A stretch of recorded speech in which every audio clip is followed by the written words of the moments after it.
করুণ অবস্থা, কারে কি বাঁচাবো মানে বাঁচানোর মতো কেউ কোনো পরিস্থিতি না। ইতিহাসে আর হয়েছে বলে আমার মনে হয় না, এটা মানে এবারই আমার মনে প্রথম ভাই একদম ঠাই মানে একদম মানে অবস্থা খারাপ। তাদের উপরে 19 জন মানুষ তাদের কামে আনি আমাদের ভয়াবহ অবস্থা।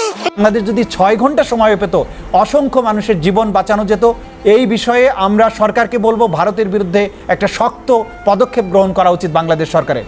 শুধুমাত্র ফেনী নদী নয়, এই মেঘনা অববাহিকায় যে মেঘনা রিভার সিস্টেম, এটার উজানের 26টি যে নদী আছে তার 12টিতেই ভারত বাদ দিয়েছে এবং আজকে যখন বিপদ হয়েছে, পানি বেড়ে গেছে, তখন সবগুলো বাদ তারা ছেড়ে দিয়েছে। এইটা একটা মানুষ হত্যার মতো একটা অপরাধ আমরা মনে করি। এই বিষয়টাকে আন্তর্জাতিক আদালতে, আন্তর্জাতিক ফোরামেও তোলা উচিত। এটা অবশ্যই আমাদের বাংলাদেশের বর্তমান যে সরকার আছে তাদের পক্ষ থেকে এটা করা দরকার। এই মুহূর্তে জনদাবি হচ্ছে মানুষকে বাঁচাতে হবে।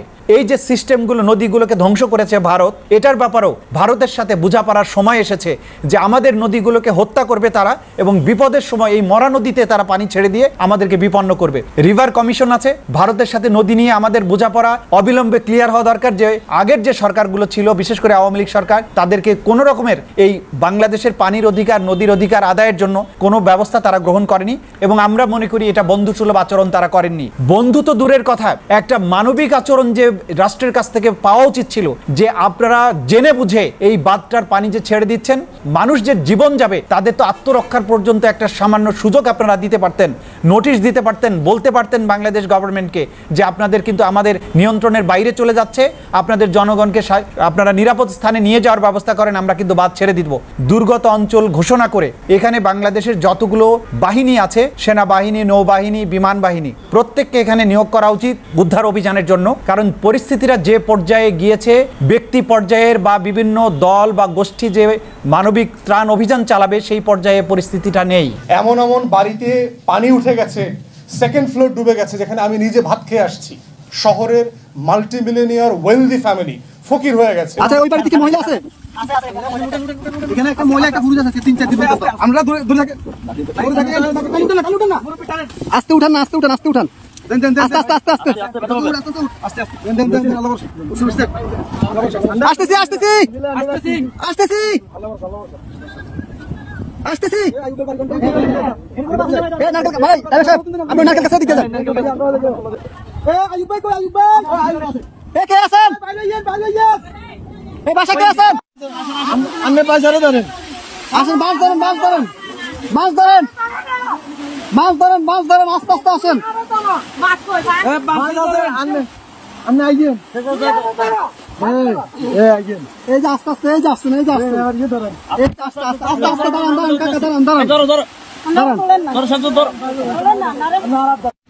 অনেক দূর থেকে আমাদেরকে সিগন্যাল দিতেছে। আমরা আর কেউ আছে? কলম পুরো কেউ আছে? মুরব্বী বাচ্চা আছে না? আরে মানুষ কিভাবে বেঁচে আছে?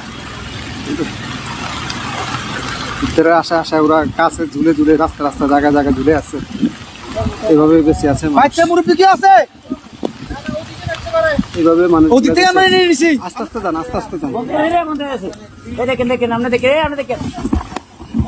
ভাই। এত ইয়ে করেন, একটু আস্তে আস্তে করেন ভাই, আস্তে আস্তে। লগিটা কই দেখেন, উনি কই? গেট খোলা নি? গেট খোলা না তো, গেট বন্ধ। আচ্ছা, এই দিক দিয়ে তো মনে খোলা। যান যান, আপনি যান। বোট ভিতরে দোকান কেন? উনি বাসায় ঢুকক।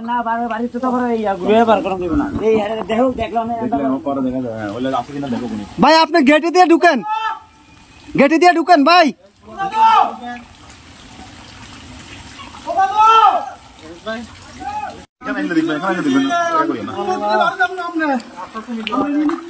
নিয়ে আসেন, ওনাকে নিয়ে আসেন।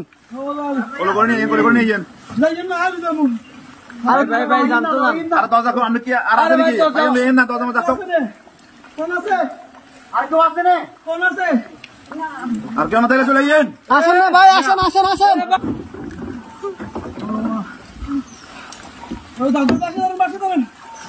দাদু আর বাচ্চা ধরেন, বাচ্চা ধরেন।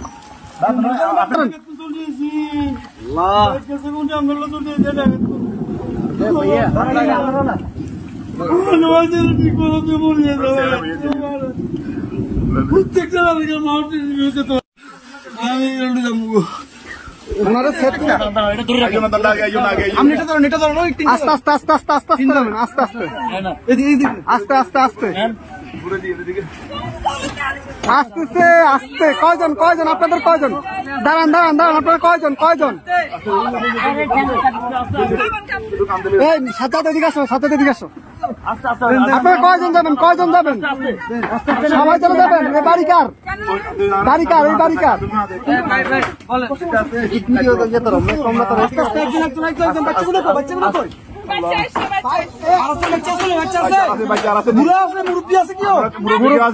মুরব্বী আছে মুরব্বী আছে নাকি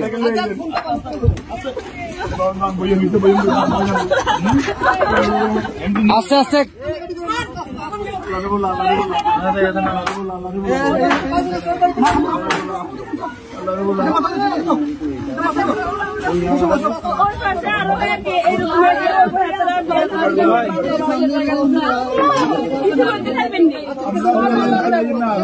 আচ্ছা ভাই ভাই দাঁড়ান আগে ওদেরকে নি আপনারা আগে বসেন ওদেরকে পরে প্লিজ বসেন আপনারা হ্যাঁ আমরা মাদ্রাসা দিয়ে আসবো সমস্যা আর কি আছে এই আস্তে আস্তে আপু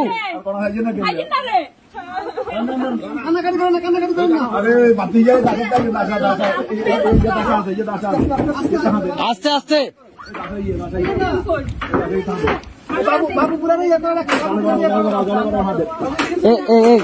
ভাইজান ভাইজান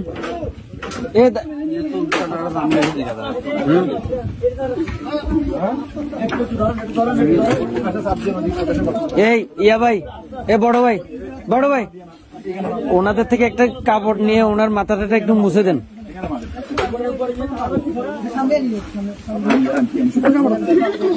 একটু দেন না কাপড় শুকনা কাপড়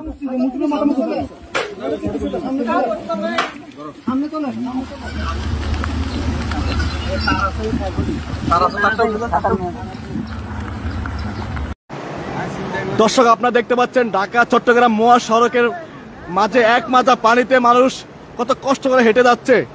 আসলে এই নোয়াখালী ফেনীর মানুষ বাঁচতে চাচ্ছে, নোয়াখালী মানুষ পানি মুক্ত বাংলাদেশ চাচ্ছে। আপনারা দেখতে পাচ্ছেন কি পরিমাণ পানিতে তারা এক পরিশ্রম এবং কষ্ট করে যাচ্ছে। আপনারা দেখতে পাচ্ছেন আমরা সরাসরি যুক্ত আছি ঢাকা চট্টগ্রাম মহাসড়ক থেকে। আসলে আমি সকালতম এখানে আছি, আপনারা দেখতে পাচ্ছেন এক মাজা পানিতে তারা কিভাবে কষ্ট করে যাচ্ছে। আসলে এই পানি বন্ধ হচ্ছে না কেন, এখনো পানি বন্ধ হচ্ছে না কেন?